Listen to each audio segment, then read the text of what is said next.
So let's talk about manifesting love. And I mean, really talk about it. Forget the vision boards and the wishful thinking for just a second. Today, we're going to dive into the actual science, the psychology of what's going on behind the scenes. What does it actually take to find a healthy, lasting relationship? Let's get into it. Yeah, think about that for a second. It's a pretty provocative idea, isn't it? It kind of flips the whole script. It suggests the problem isn't that you're unworthy or broken. Not at all. It's that maybe, just maybe, we've all been taught the wrong way to go about this. The focus has always been on wanting something, not on becoming ready for it.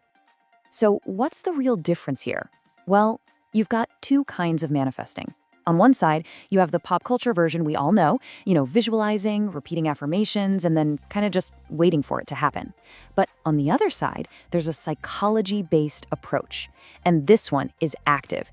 It's all about aligning your internal world, your beliefs, your nervous system, your habits, so that you're actually able to sustain love when it finally does show up. And this right here, this brings us to probably the biggest mental shift we're going to talk about today. We're reframing the whole goal from getting what you want to becoming ready for what you want. It might sound like a small change in words, but trust me, it changes absolutely everything.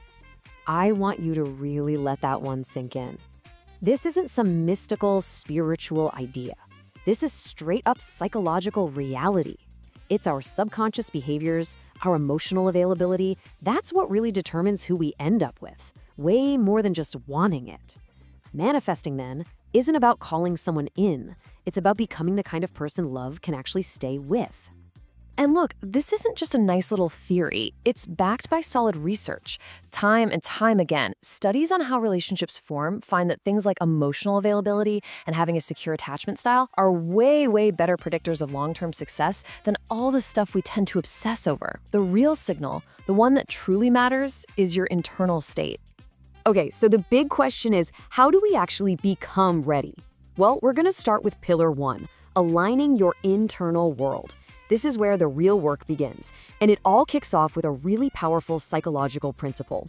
For decades, psychologists have known this. You don't act based on what you want. You act based on who you believe you are. That story you tell yourself about yourself, it's one of the most powerful predictors of your actions. So if you deep down believe you're unlucky in love, your brain will literally, subconsciously look for evidence to prove that story right. And you end up tolerating things that confirm it, even when it's painful. So check out the shift in language here. It's subtle, but it is huge. Instead of saying, I want a healthy relationship, which is just an intention, you shift to, I am someone who participates in healthy relationships. See that? That's an identity. I want is passive. It's waiting. I am is active.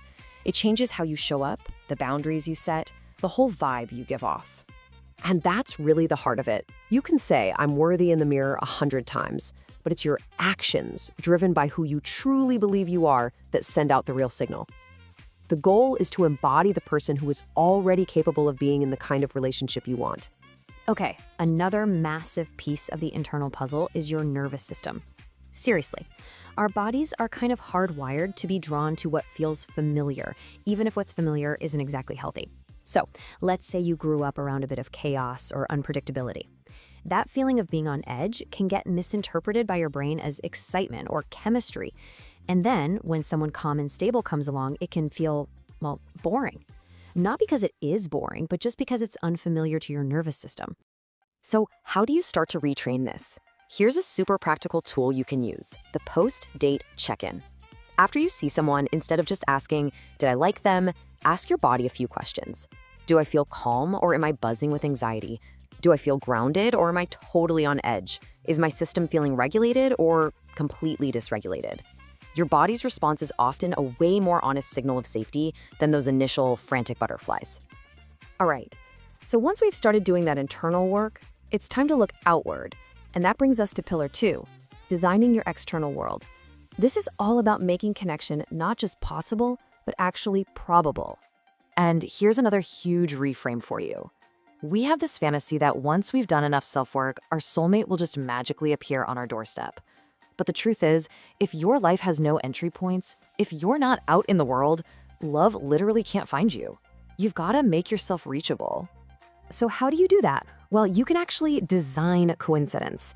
This is based on a real psychological thing called the mere exposure effect, which basically just means the more we see someone, the more we tend to like them. So you create opportunities for repeated, low-pressure interactions. Show up to the same places at the same times, join a club, a sports league, volunteer somewhere you care about. You're not trying to force anything, you're just stacking the deck in your favor. Now, when you're putting yourself out there, you've got to have boundaries. But, and this is so important, there's a huge difference between a standard and a defense. A standard comes from self-respect. It says, this is what I value. It actually invites the right people closer. A defense, on the other hand, comes from fear. It says, I'm terrified of getting hurt again, and it just ends up pushing everyone away.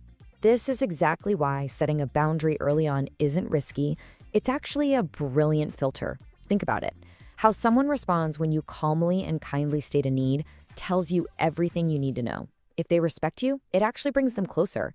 If they don't, well, it pushes them away. And isn't that exactly the information you want to have sooner rather than later?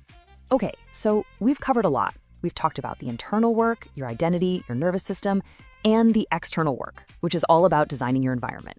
So let's bring it all together and go from just waiting around to actively welcoming love in. So, if you really want to make a shift, here are your 4 key focus points. Number 1, learn to regulate your nervous system. Number 2, align your identity. Move from wanting a relationship to being someone who is ready for one. 3, create environments where love can actually find you. And number 4, choose safety just as intentionally as you choose chemistry. That feeling of calm is just as important as the spark. And let's end with this. This whole journey isn't about fixing every single thing about yourself until you're flawless. It's not about that at all. It's about becoming present. Present with your body, present with the stories in your head, and present out in the world, so that love, which is also out there looking for someone who's ready, can finally find its way to you.